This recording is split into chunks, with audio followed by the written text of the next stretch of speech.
Hadrat Uthman bin Abdullah bin Aus Takhfi radhiyallahu anhu meriwayatkan daripada datuknya bahawa Rasulullah SAW bersabda, membaca Al-Quran tanpa masnaf, yakin bacaan memberi ingatan, mendapat 1000 darjat pahala, dan membaca Al-Quran dengan melihat mashhaf menggandakan pahala sehingga 2000 darjat.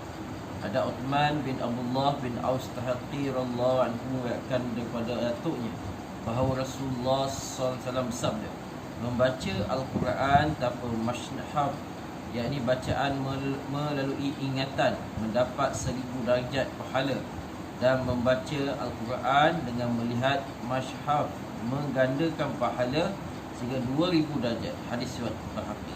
Keterangan, banyak kelebihan menjadi seorang hafiz Al-Quran telah pun dinyatakan sebelum ini.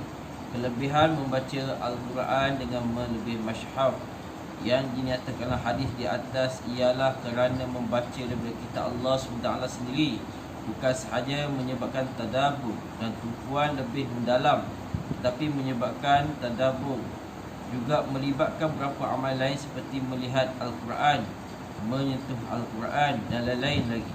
Oleh kerana itulah membaca Al-Quran dengan melihat mashhaf menjadi lebih afdal. Oleh kerana terdapat perbezaan mafhum dalam riwayat-riwayat hadis, maka para ulama juga mempunyai pendapat yang berbeza sama ada membaca Quran dengan hafalan yang lebih afdal ataupun membaca Quran dengan melihat mashhaf itu lebih afdal.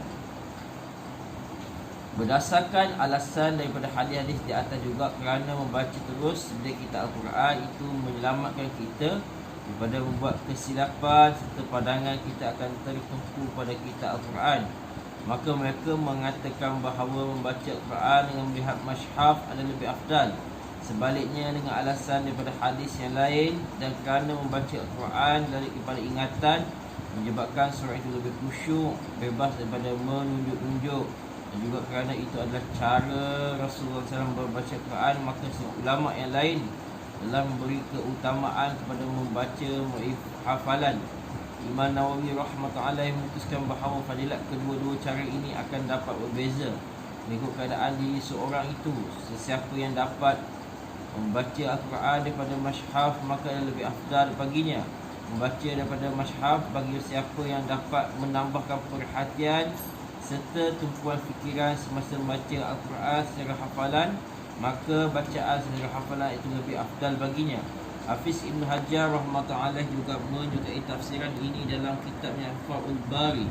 Telah meriwayatkan daripada Hadrat Uthman radhiyallahu anhu begitu banyak membaca Quran sehingga 2 naskah telah terkoyak.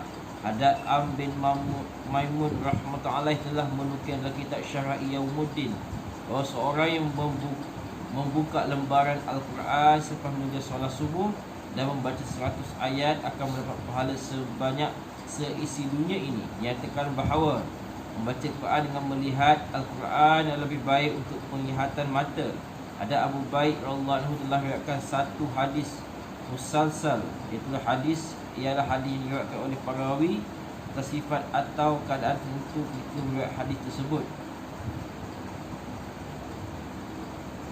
yang setiap riwayatnya mengatakan bahawa mereka menghadapi masalah penglihatan dan guru mereka menasihatkan supaya mereka membaca Quran dengan melihat mashhaf Al-Quran. Ada Imam Syafi'i rahmatullahi alaih kadang-kadang membuka dan membaca Quran selepas solat Isya dan menutup kembali pada waktu solat subuh. InsyaAllah